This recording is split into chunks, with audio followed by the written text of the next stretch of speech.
Alright guys, now we know how to create a responsive websites. The responsive websites include flexible container, flexible columns, flexible media, etc.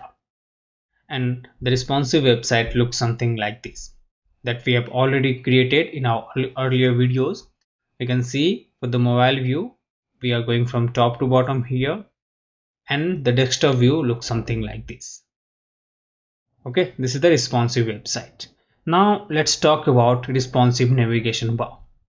Here, although right now we are having a responsive navigation bar for this page, but this responsive navigation bar looks a bit cluttered.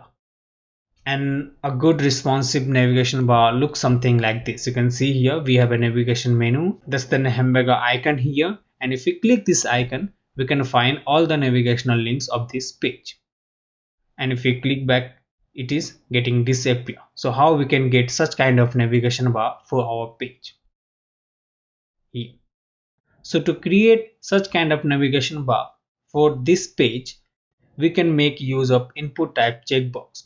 So what exactly we want, that here we should, on the left side we should be having one brand name, and on the right side there should be one hamburger icon, and if we click that hamburger icon we will get our navigational links. So to create such kind of navigation bar, we will use one input type checkbox. We know on input type checkbox we can click and unclick, that is getting checked and unchecked. So here let's have one. So before that we want this brand on the left and all these things on the right side. So for that purpose, right now this is actually, for now we have a flex direction column, so each and everything is on the column direction. So first of all, get rid of this column class, save this, and then give it a refresh. Okay, here we have brand and all these navigational links. Now for all these navigational links we will make display none. So all these things are, all those navigational links are coming inside this nav tag. So if we apply display none, this will appear. So from here, not from there, actually here, let's style our navigational mobile. Okay, and for the nav, let's say display none, save this, give it a refresh.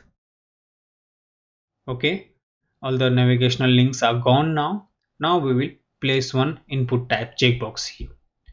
So before this nav input type, we need checkbox. Save this, then give it a refresh. Here we have that checkbox. We know on the checkbox we can click and click and unclick. So it is getting checked and unchecked. So we will make use of this checked and unchecked to reveal our navigational links, and then again if we uncheck the checkbox it will disappear. So what do we need? Actually there is a relation between this input type checkbox and this nav. That relation is known as sibling, and in CSS we have a complex selector that is known as sibling selector to select the different siblings on the inside one parent. For example, this is the input checkbox and this navigation bar. If you want this, select this navigation bar according to this input type checkbox. So for that purpose we can make use of sibling selector, and the sibling selector looks something like this. Here I will show you. So first of all, let's apply a id or class. Say I'm saying id here, say toggle, which will be working as a toggling, so that it should be clicked and unclicked. And for the toggle, when it is getting checked, when this toggle should get checked, the sibling of this toggle, that is nav, should display either block or inline block. But right now it is display none, and when this toggle or when this input type checkbox should get checked, this should be display inline block. To select that nav as a sibling of this checkbox, we can make use of one tilde sign, space tilde. You will find this icon on the top left corner of your keyboard. Now once after selecting this tilde, apply which sibling you want to select. We want to select that nav, So say nav here, and inside the curly braces we can define our normal properties and values. So here what do we want for our nav? That is display IB, say inline block. So let me explain this thing once again. Here we have one ID, that is toggle, which we have applied on this input type checkbox. So here what we are saying, that when input type checkbox, that is toggle, gets checked, the sibling of that checkbox, that is nav, should get selected. That's why here we have applied tilde sign. And inside the curly braces we said display inline block. So it will display back again on our page. Now let's have a look here. Give it a refresh. Let's check this input. Checked. We can see that now nav is now display inline block.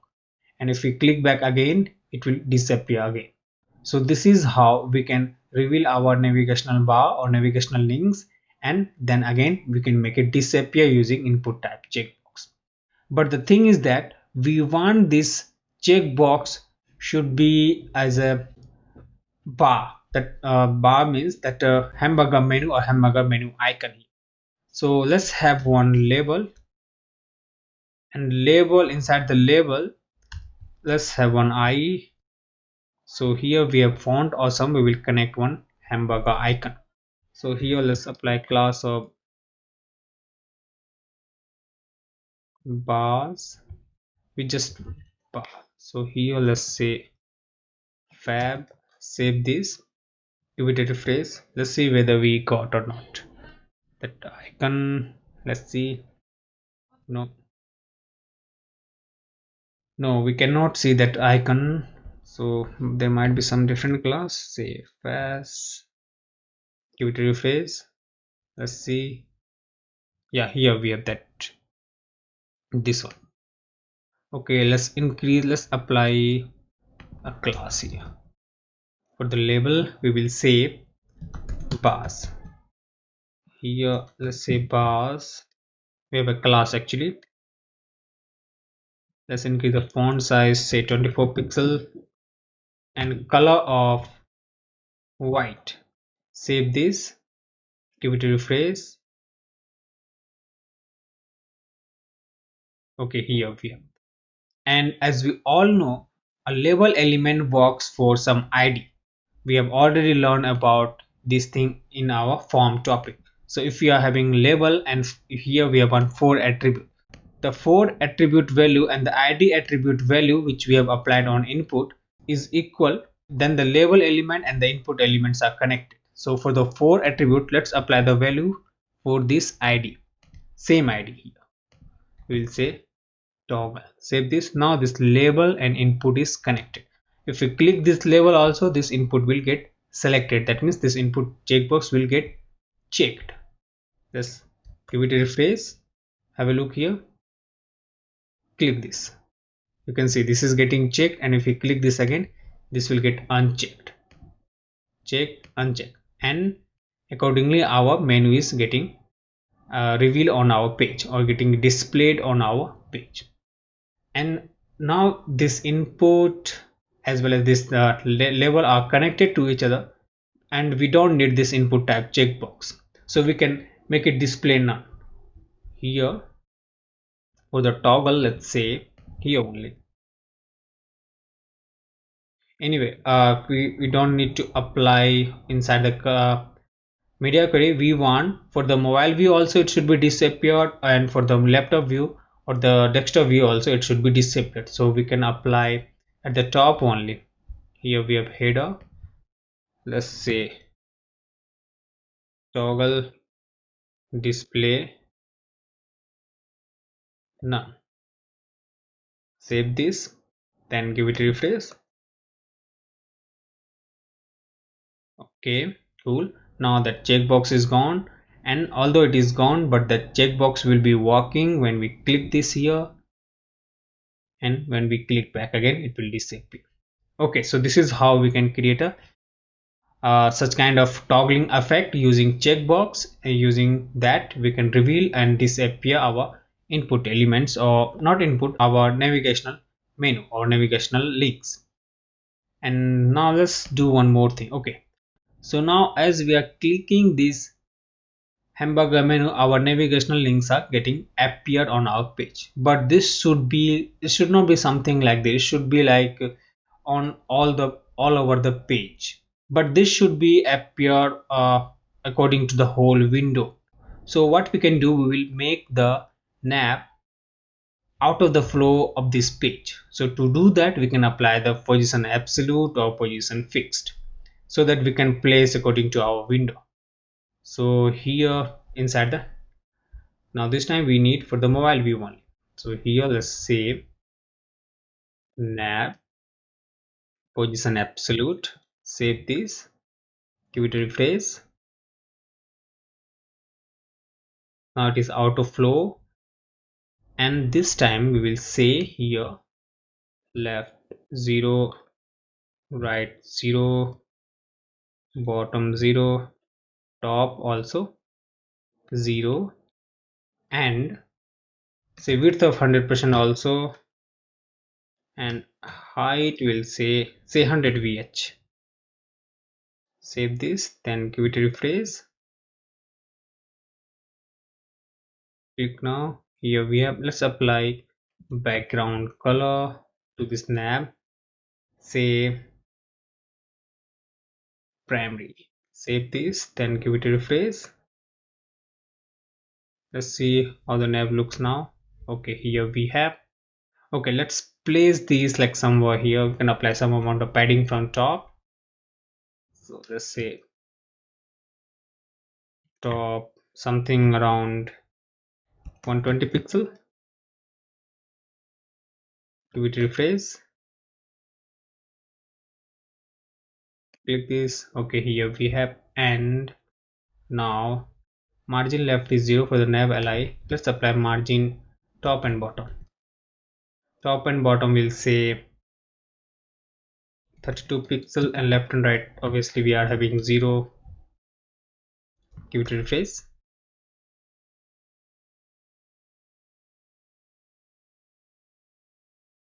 Okay, nice. That 32 pixel is large enough. We can say here 16 pixel, and we don't need this now. Give it a refresh. Okay, cool. Okay, so here we have that icon. Now if we click the home, this will be working where how you have connected. We should be getting one option to click back again. If we click back, this should be disappearing also. So how we can do that? For the bar, we can say position relative. We will increase the z index actually, so that it should be appearing on the top of this whole nav. So we can say z index of, obviously all the nav is also having by default z index 0. If we increase the z index value more than 0, we can get our bars on the top of this navigation link. So to do that, let's apply z index, say 99, any value, give it a refresh. Okay, now let's see whether we are getting or not on the top of our, okay, we got that. That's a hamburger icon. Click back. Okay, we can also do for our brand also. For the brand also we can apply position relative, and we can make it at the top. So do we have brand here inside our, no, now we don't have. Anyway, we can make it here, brand. Here we'll say position relative and z index of again 99. Do it refresh. Have a look. Perfect. Okay, we can also apply position fixed instead of saying position absolute. Fixed. Give it a refresh. Now if we scroll, we will not see the below content. Okay, fine. And instead of here, where do we have applied background color for our nav? Here only, primary. Let's apply a value in RGB. That's the RGB value.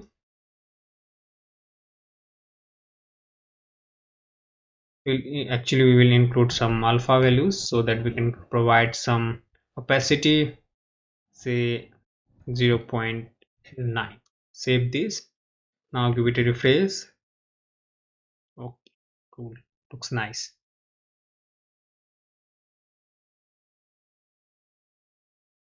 Perfect. Can we fix this hamburger menu and brand? Let's see. Here we have bars. Instead of saying position relative, let's say fixed. So this time we'll say right, say 32 pixel, and top also 16 pixel would be working fine from top. Save this, then give it a refresh so that it should not be moving as we scroll our page. Yeah, it is not moving. Similarly for the brand also, where we have this thing only. Let's copy it. Now give it a refresh. Okay, now this time we need for the brand from the left. Yeah, not from right. Perfect. Okay, as these two are now position fixed, these are out of the flow, so the background is not revealing here. So for the header, for the nav bar only, we can increase some amount of height as the brand as well as that bar is out of the flow, show the this header is not getting actual height. So to do that, here let's say header, let's provide some amount of height for the mobile view only, not for the desktop view or larger view. Say 48 pixel would be working fine. Give it a refresh. No changes. Height 48 pixel. Okay, spelling mistake. Save this. Now give it a refresh. Yep. And here from the top, we can say just 12 pixel, and similarly here also 12 pixel. Will increase the height of header. We'll be saying 60 pixel. Give it a refresh.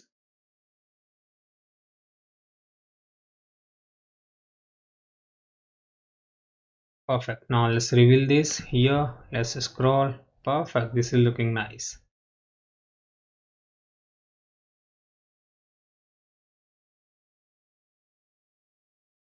And for the nav also apply some z index.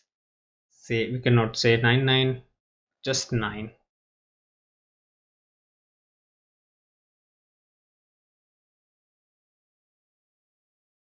Okay, cool, looking nice. Perfect. Alright guys, so we are done with the responsive navigation bar. I hope you understand how we actually create a responsive navigation bar.